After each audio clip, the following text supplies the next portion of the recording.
ये आ गया inline styling, inline CSS। हाँ जी, इनलाइन क्या आती है? वो जो लाइन के अंदर होती है, जी, लाइन होती है। जैसे यही हमने छोड़ा था ना, यहाँ से शुरू हुआ इनलाइन। अच्छा सर, ये जो इन लाइन है, ये जो ओपनिंग टैग है इसमें लगती है, एंडिंग टैग में नहीं लगेगी, इन क्लोजिंग टैग में, इसमें तो ओपनिंग में लगाई हुई है, वहाँ लग सकती है ये जी। ये इन लाइन है। जी जी, भाई साहब चले ने सौन अच्छा ਤੇ ਉਹਨਾਂ ਨੇ ਕਰਨਾ ਦਰਵਾਜ਼ਾ ਬੰਦ अच्छा, ਤੇ ਜਲਦੀ ਕੰਪਲੀਟ ਕਰਨਾ। चलो ठीक है। ये देखें, ये सवाल क्या आपका? मैंने कहा जो ये इन लाइन है बस ये अगर आइए, हाँ? ओपनिंग टैग में लगेगी, ओपनिंग वजन- टैग में लगेगी हमेशा, या ये इनलाइन हमेशा पहली बात रखेंगे, आपको बता दिया एट्रीब्यूट क्या होता है। ये हमेशा बतौर एट्रीब्यूट लगेगा, और एट्रीब्यूट कौन सा लगेगा? स्टाइल। ये ओपनिंग ठोकिंग नहीं लगेगी, ये बतौर एट्रीब्यूट लगेगी। और कौन सा एट्रीब्यूट लगेगा? Style attribute. हमेशा कैसे लगेगी? स्टाइल एट्रीब्यूट के थ्रू है, यानी कोई टैग है जैसे H1 है, P है, कोई भी है, उसके आगे स्पेस दे के एट्रीब्यूट स्टाइल, और उसके बाद आप स्टाइल देना शुरू कर देंगे। ये प्रॉपर्टी कॉलन वैल्यू, जैसे हेडिंग वर्क का स्टाइल आपने कलर क्या किया? ब्लू कर देते हैं, ब्लू हो गया। तो ये कौन सी मिसाल, ये कौन सी है? इनलाइन। ठीक है जी। वो कहता है inline styling is useful for applying a unique style to a single HTML element. Single HTML element को यूनिक स्टाइल लगाने के लिए ये यूजफुल है। जब आपने सिंगल HTML एलिमेंट को लगाना हो, मसलन आपने H1 कलर ब्लू लगाना है और इसी को सिर्फ लगाना है, तो फिर आप इनलाइन यूज़ करते हैं, यानी सिंगल एलिमेंट और वो यूनिक है। जब एक से, लेकिन जब यही आपने दूसरे को लगाना है, फिर आपने इनलाइन यूज़ नहीं करनी। मसलन ये हमेशा इनको लगेगी single unique style to a single HTML element. अब ये देखें, ये पढ़ कर ये H2 है,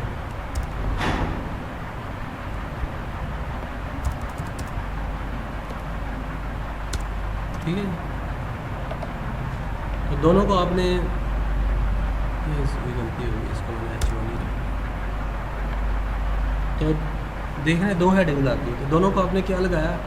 इन लाइन। इसको भी कलर ब्लू लगाया, इसको, लेकिन ये गलत है, यानी कि वैसे ठीक है, लेकिन practice wise, logic practice wise या तकनीक वाइज ये गलत है। वैसे तो काम हो जाएगा, दोनों ब्लू हो गए, लेकिन तरीकाकार गलत है।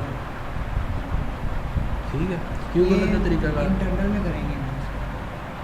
जब तक सिंगल एलिमेंट को लगाने की सेम, तब तो ठीक थी। यूनिक स्टाइल लगाना सिंगल। अब ये देखें, ये स्टाइल यूनिक तो नहीं रहा, इसको भी लग रहा है और इसको भी लग रहा है, तो ये यूनिक तो ना रहा, ठीक है ना। तो जब भी आपने इनलाइन उस पर लगानी है, तो जब यूनिक स्टाइल और सिंगल HTML को लग रहा हो, तो फिर इनलाइन लगानी है। जब यूनिक ना रहे, जैसे अब यूनिक, फिर इनलाइन यूज़ नहीं करनी, फिर इंटरनल यूज़ कर लेंगे। अब यहाँ पर रिकमेंड बेहतरीन तरीका क्या होगा, क्योंकि दो एलिमेंट्स को सेम स्टाइल लग रहा है, तो उसका तरीकाकार ये है कि आप इधर से हटाएं,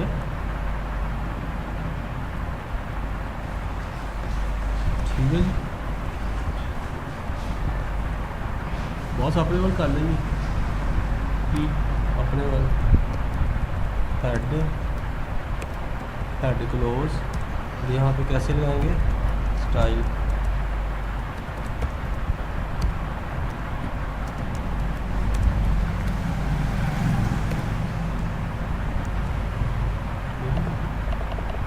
तो अब ये तरीका बेहतर है, क्योंकि तो अब फिर आपने इस तरह लगानी है। जब सिंगल एलिमेंट और यूनिक स्टाइल है, फिर इनलाइन लगा लेनी है। अब यहाँ दोनों को सेम लगानी, तो फिर इसको इंटरनल में ले जाना। सर ये क्लियर है? अब ये देखें, इनकी सवाल का जवाब है। Inline styling uses the style attribute. जो इनलाइन स्टाइलिंग है वो क्या यूज़ करती है? Style attribute. जब भी इनलाइन स्टाइल लगानी, तो क्या लगाना है? एलिमेंट जो भी H1 है, P है, जो सा भी है, उस डिव है, उसके आगे क्या लगा देना? Style attribute. अब वो कहता है this inline styling changes the text colour of a single heading. कहता है ये जो नीचे मिसाल मिल गई है, ये हेडिंग, सिंगल हेडिंग का टेक्स्ट कलर चेंज कर देती है। ओके हो गया ये इनलाइन। अब आ जाए internal CSS। An internal style sheet can be use to define a common style for all HTML elements on a page. तमाम HTML एलिमेंट्स, मतलब तमाम H1 पे लगाना है, तो फिर आप इधर इस तरह कर लें, फिर आप इंटरनल यूज़ कर ले ताकि सबके लिए एक जैसी बनाई जाए। कहता है internal styling is defined in the head section of an HTML using a style element. Internal styling कैसे यूज़ की जाती है? हेड सेक्शन, जैसे ये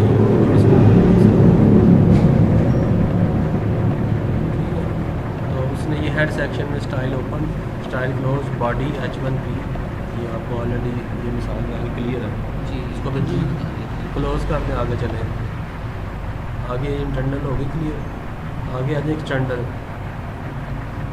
एक्सटर्नल स्टाइल चीज are ideal when the style is applied to many page. जब एक ज़्यादा पेजेस को लगाना हो सेम तो फिर क्या, फिर एक्सटर्नल बना लो। विद एक्सटर्नल स्टाइल चीज you can change the look of an entire website by changing one file.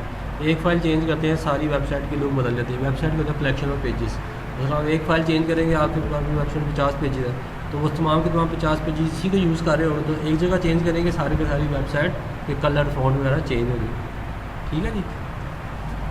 External styles are defined in an external CSS file and then linked to the head section of. ये उसने बताया कि external style कैसे लगाए जाते हैं। जैसे ये एक्सटर्नल एक फाइल में स्टाइल डॉट CSS, उसको हेड के अंदर लिंक के ज़रिए रिलेशन स्टाइल की वजह से आप लगा लिया, इसके अंदर जो स्टाइल है वो एप्लीकेबल है। ये भी बता लिया था। चलो आगे CSS फॉन्ट्स।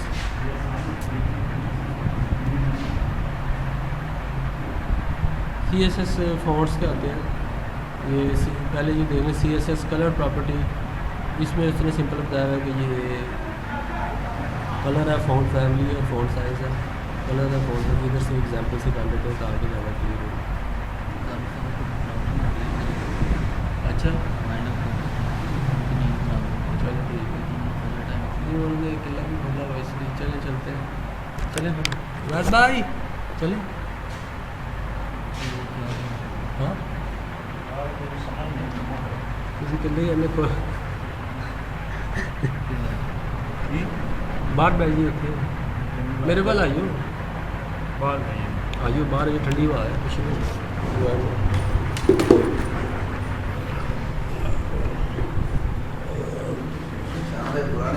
नहीं नहीं नहीं सर, हाँ ऐसा तो बात आ जा करो ना, वरना प्रॉब्लम हो जाती है, जल्दी उठना। बिल्कुल सही गल नहीं, कोई गल नहीं।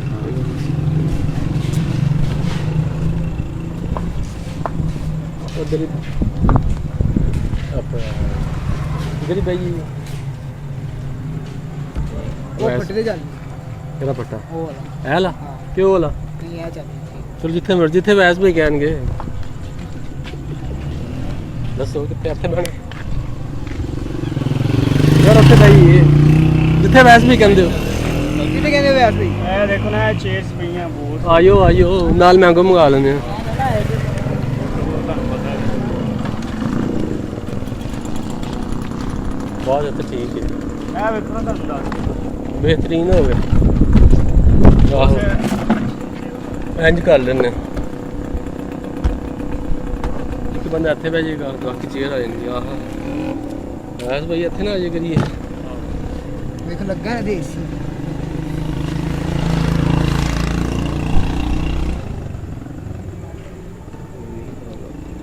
लो जी ये मिसाल देख लें इसमें ये सेंट मैं कह रहा हूँ ये चैप्टर आज क्लोज कर लें सर जूम करें चलो जी जूम कर लें।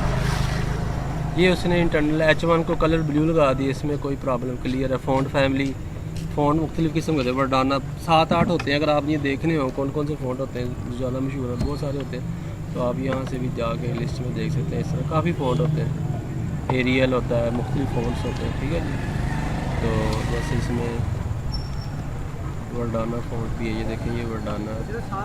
जब आपको नोट पैड से वैसे बता रहा हूँ फ़ॉन्ट्स का आईडी, फ़ॉन्ट चेंज करने से उसका राइटिंग स्टाइल चेंज हो जाता है। तो ये है H1 का कलर ब्लू, ये ब्लू कलर आ रहा है। Font family Verdana, font size 300%।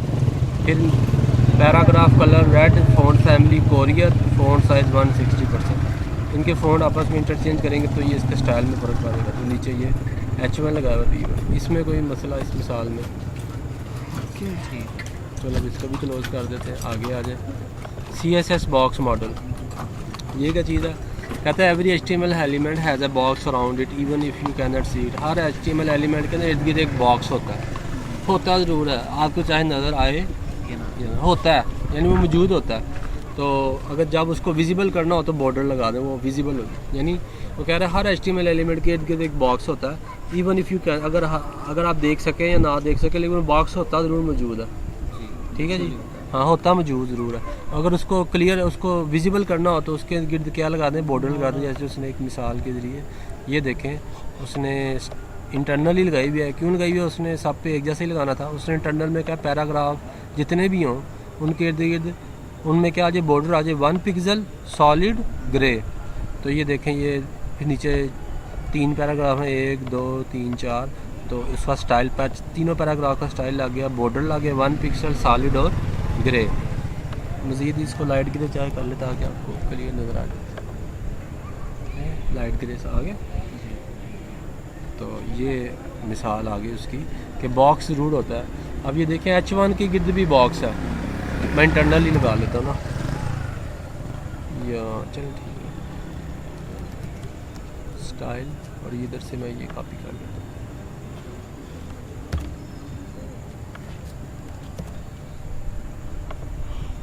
ठीक। उसकी बात करने का मकसद ये था कि CSS बाहर हर HTML एलिमेंट बॉक्स होता है, लेकिन मैं नज़र नहीं आता। जब बॉर्डर लगाते तो नज़र आ जाता है।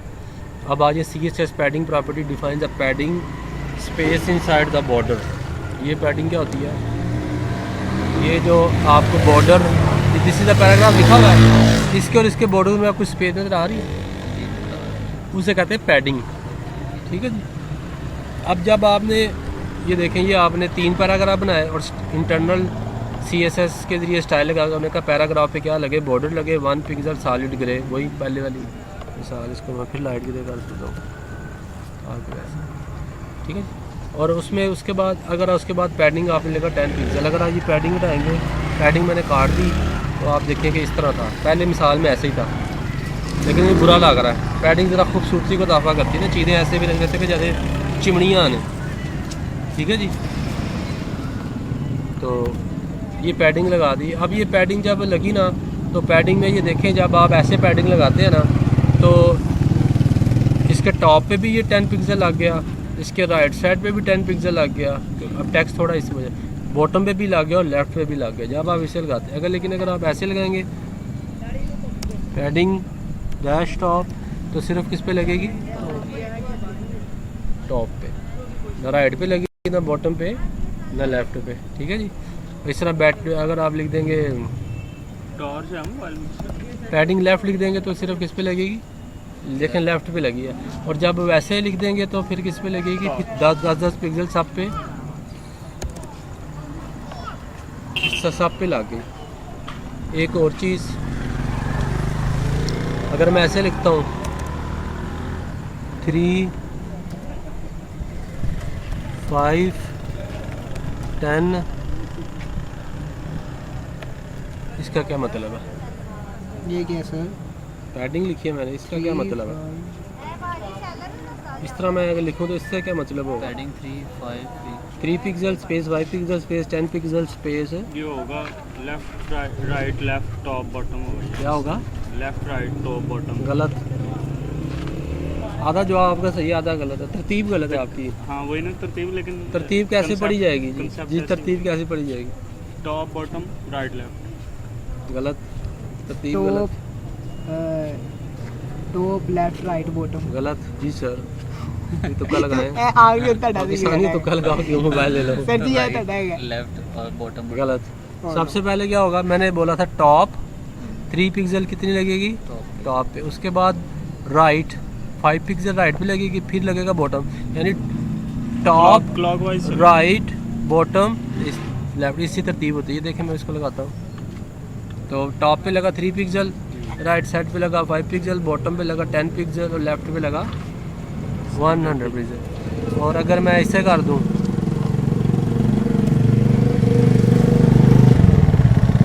ऐसे कर दूँ, इसका क्या मतलब है? नया कुछ आ गया। टॉप पे और लल नहीं ना करना, इसको मैजिक है। टॉप और बॉटम। टॉप पे और लेफ्ट पे लगा। लेफ्ट है ये चारों और- तरफ लगेगा, ये जनाब चारों तरफ लगेगा। क्यों? जब आप दो वैल्यूज देते हैं तो ये पहली वैल्यू होती है टॉप और बॉटम के लिए होती है, और दूसरी वैल्यू लेफ़्ट और राइट के लिए होती है। इसको देखिए, जब आप दो वैल्यूज दिए ना तो टॉप और बॉटम के लिए, टॉप बॉटम के लिए 5 लगी है, लेफ़्ट राइट के लिए 10 लगी है। जैसे मिसाल आपको ज़्यादा समझ आएगी ऐसे कर, टॉप और बॉटम के लिए 50-50 और राइट और लेफ़्ट के लिए 100 लगी है। समझ आई? अगर ऐसे हो 5 पिक्सल 10 पिक्सल और 15 पिक्सल, इसका क्या मतलब होगा?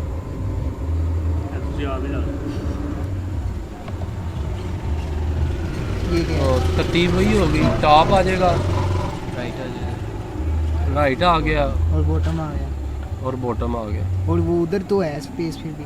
देखे ना, ये टॉप आ गया, ये राइट आ गया, बॉटम आ गया, आगे लेफ़्ट के लिए दी तो फिर वो राइट के लिए यूज़ कर लेगा। फिर भी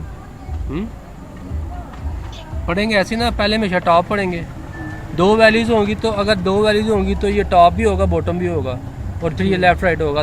4 वैल्यूज़ में तो कोई कन्फ्यूजन नहीं ना कोई होती, confusion। सिंगल वैल्यू में भी कोई कन्फ्यूजन होती है। अब 3 वैल्यूज़ में क्या होगा, ये टॉप होगा, ठीक। ये राइट होगा, ये बॉटम होगा, आगे लेफ़्ट के लिए कौन सी यूज़ कर लेगा? राइट। राइट वैल्यू यानी 10 पिक्सल ही। तो ये देखें, ये इधर 10 पिक्सल ही है, टॉप राइट। ठीक हो गया ये? ठीक है। आगे चले जी सर, इसमें कोई सवाल? ये बहुत ज़्यादा अहम और बहुत ज़्यादा यूज़ होती है उसमें। पैडिंग क्लियर हो गई, अब आगे आ जाए मार्जिन। मार्जिन क्या होता है? मार्जिन वो कहता है the CSS margin property defines a margin space outside the border. ठीक है जी। तो ये जो आउटसाइड द होगा, जैसे यहाँ इसने देखें मार्जिन 30 पिक्सल गया है, अगर आप इसको 0 पिक्सल कर देंगे तो इसका रिज़ल्ट देख लें। ये देख रहे हैं, ये पैराग्राफ के दरमियान होता है। ये एलिमेंट्स के दरमियान होता है ना। अब 3 पैराग्राफ 3 एलिमेंट्स, हाँ जी। तो ये मार्जिन कहाँ लग रहा है? Top right bottom left. इस पैराग्राफ के टॉप पे लगा 30 पिक्सल, राइट पे लगा 30 पिक्सल, बॉटम पे लगा 30 पिक्सल, लेफ़्ट पे लगा 30 पिक्सल। अच्छा, ये भी उसी तरह यूज़ होगा जी जी, पैडिंग की तरह। ये भी उसी तरह, इसमें भी सारी चीज़ें उस तरह यूज़ होती हैं। फिर नीचे वाले पे भी top margin, right margin, bottom margin, left margin. फिर इसके लिए भी टॉप मार्जिन, राइट मार्जिन। देखें जब इसको हमने 0 पिक्सल किया था तो ये इस तरह था ना इधर कोई मार्जिन कहीं पे भी नहीं थी। ठीक है ना, जब आपने ये 30 पिक्सल कर लिया तो वो मार्जिन क्लियर है। ये ठीक, इसमें भी इस तरह टॉप राइट 2 देंगे, 3 देंगे, 4 देंगे, मार्जिन लेफ़्ट, मार्जिन टॉप, ये सारी चीज़ें इसमें भी यूज़ होंगी। This CSS example above use pixel to define size in pixel. कहता है ये पिक्सल्स यूज़ होते हैं, ये यूनिट यूज़ होते हैं। जैसे चीनी के लिए किलोग्राम नहीं होते, पानी के लिए लीटर, तो ये इसमें पिक्सल यूज़ होते हैं कंप्यूटर में। आगे आ जाए ID एट्रीब्यूट। ID होता है कि अगर आप, ID होता है आइडेंटिफायर। ठीक है जी। मसलन आप किसी पैराग्राफ को ID दे देते हैं, नाम उसका कोई रोल नंबर, ID दे देते हैं आइडेंटिफायर। जैसे ये मिसाल है, इस मिसाल में आपने 4 पैराग्राफ है, चौथा पैराग्राफ जो IMD इसको ID क्या दे दिया? ID is equal to P01, ये उसका ID दे दिया। अब आप क्या कर सकते हैं? अब आप जब स्टाइलिंग लगाएंगे ना तो आपने लिखा P पैराग्राफ, और पैराग्राफ में से वो पैराग्राफ जिसका ID क्या है? P01। ठीक है जी, जिसका ID क्या है? P01, उसका कलर ब्लू कर दो। तो अब ये पैराग्राफ के कलर ब्लू करेगा, लेकिन उसका करेगा जिसका ID P01 होगा। तो ये ID से जो है आइडेंटिफायर, उसको आप एक आइडेंटिफाई कर सकते हैं। आगे चलें। The class attribute, more than 1 elements को ग्रुप करने के लिए, फिर उनके स्टाइलिंग लगाने के लिए जो है ना क्लास एलिमेंट होता है। ठीक है जी। मैं आपको मिसाल से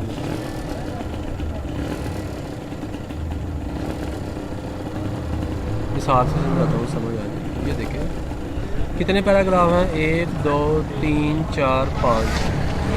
आपने क्या किया? ये वाला 3rd और 5th पैराग्राफ था, इसको क्या कह दिया? इसकी क्लास क्या दे दी? Equal to error. दोनों की क्लास सेम है, दोनों की क्लास सेम है। और जब स्टाइल लगाया तो आपने लिखा P.error।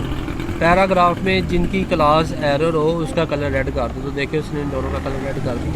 ओके तो जहाँ हम ID जैसे ग्रुपिंग करना मोर देन वन एलिमेंट, जी जी आईडी जैसा आईडी सिंगल पे लगता है, ये मोर देन लगता है। तो इसलिए उसने बताया हुआ है use ID to address single element. Single elements को स्टाइल लगाना हो तो उसके लिए आईडी यूज़ कर लें। और use class to address group of elements, और ग्रुप ऑफ एलिमेंट्स को करना तो उनकी एक क्लास, जैसे कहते हैं ना पहली क्लास के बच्चे, दूसरी क्लास, तीसरी क्लास, ये कंप्यूटर की क्लास, फिज़िक्स की क्लास। क्लास क्या होती है? ग्रुप्स होते हैं ना, एक जैसे को इकट्ठा कर। तो ये आपने क्लास लगा ली, क्लास लगा ली। जिन जिन की क्लास एरर लगी उस पर जब पी डॉट एरर कलर लगाया तो वो रेड हो गया। ठीक है जी, इसमें ये चीज़ है। और आईडी सिंगल एलिमेंट्स के लिए होती है, सिंगल एलिमेंट। आईडी में आपको एक सवाल था कि ये इन लाइन है या इस तरह का कोई? चले आगे, लास्ट आ गया डिप्रिकेटेड टैग्स एंड एट्रीब्यूट्स। डिप्रिकेटेड क्या होते हैं? डिप्रिकेटेड हाँ, मतलब डिप्रिकेट होता है कि जिनको अब ख़त्म कर दिया गया या जिनको डिस्करेज, जिनको अब यूज़ नहीं करना। कहता है older in older HTML version several tag and attribute were used to style documents.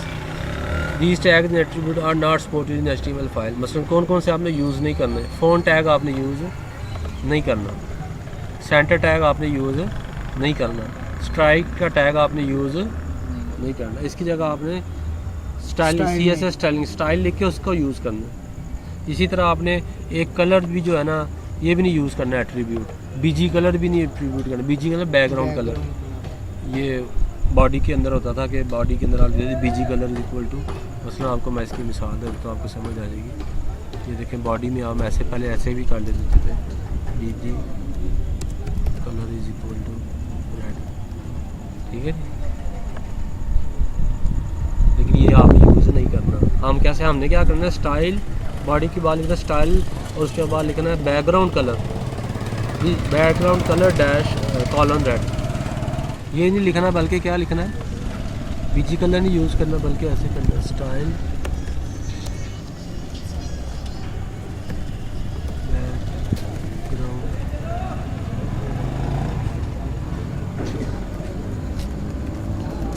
ये यूज़ करना। ठीक है जी, तो वो कहता है कि आपने ये क्लियर है। आगे चलें, चैप्टर समरी देख लेते हैं। एक्सरसाइज ये कल आपका टेस्ट होगा, या आपका कल आके ना इसका टेस्ट होगा। 1 2 3 4 5 2 3 बंदे हैं, दो एक्सरसाइज, दोनों बंदे बैठ के कंप्यूटर पे बैठ के सामने करेंगे इसे। चैप्टर समरी पढ़ लें। इसमें क्या आपने पढ़ा है? आपने सबसे पहले पढ़ा है use HTML style attribute for inline styling. Style attribute की इनलाइन स्टाइलिंग पढ़ा। फिर HTML style element to define internal CSS। जब इंटरनल CSS डिफाइन करनी है तो हेड में स्टाइल लगाना है। लिंक आपने पढ़ा, एक्सटर्नल CSS के लिए लिंक पढ़ना है। तो हेड सेक्शन के अंदर स्टाइल, इंटरनल CSS के लिए स्टाइल लगता है, एक्सटर्नल के लिए लिंक लगता है, दोनों हेड के अंदर लगते हैं। आपने CSS कलर प्रॉपर्टी भी पढ़ लिया कि जैसे टेक्स्ट किसी चीज़ का टेक्स्ट का कलर चेंज करना है। फ़ॉन्ट फैमिली भी आपको क्लियर है, फ़ॉन्ट साइज़ कितना उसका छोटा बड़ा। बॉर्डर भी आपने पढ़ लिया, 1 pixel, solid grey, light grey, जो भी है। ठीक है जी, पैडिंग, बॉर्डर अंदर की तरफ से जो स्पेस होती है बॉर्डर और एलिमेंट के दरमियान, वो पैडिंग है। और जो बॉर्डर से बाहर की जो स्पेस होती है मार्जिन, वो मार्जिन है। ये आपने चैप्टर समझिए, आज आप चैप्टर समझिए जो इस चैप्टर में आपने पढ़े। अब बाकी ये 6 एक्सरसाइजेज हैं, ये 2 2 2 2 ये आपसे ये पढ़ नीचे। ये स्टाइल भी है, स्टाइल आपको क्लियर है, ये स्टाइल भी क्लियर और लिंक भी क्लियर, दोनों टाइप का आपको क्लियर ही है ना जी। कल आपका टेस्ट होगा, 6 एक्सरसाइजेज हैं, 3 बंदे हैं, 2 बंदे। इसके आते साथ ही पहले इसका एक्सरसाइज का टेस्ट हो जाएगा लाइव कंप्यूटर पे। एक बंदा बैठेगा एक्सरसाइज करे, दूसरा बैठेगा दूसरी। ये करके जब ये टेस्ट आपका क्लियर पास हो जाएगा, फिर हम कल अगला चैप्टर स्टार्ट कर लेंगे, वो HTML ये लिंक्स का चैप्टर है। ये फिर इंशाल्लाह कल कर लेंगे स्टार्ट। पहले पिछले का टेस्ट लेंगे, फिर ये कर लेंगे। ठीक है जी, इधर इसको क्लोज कर देते हैं।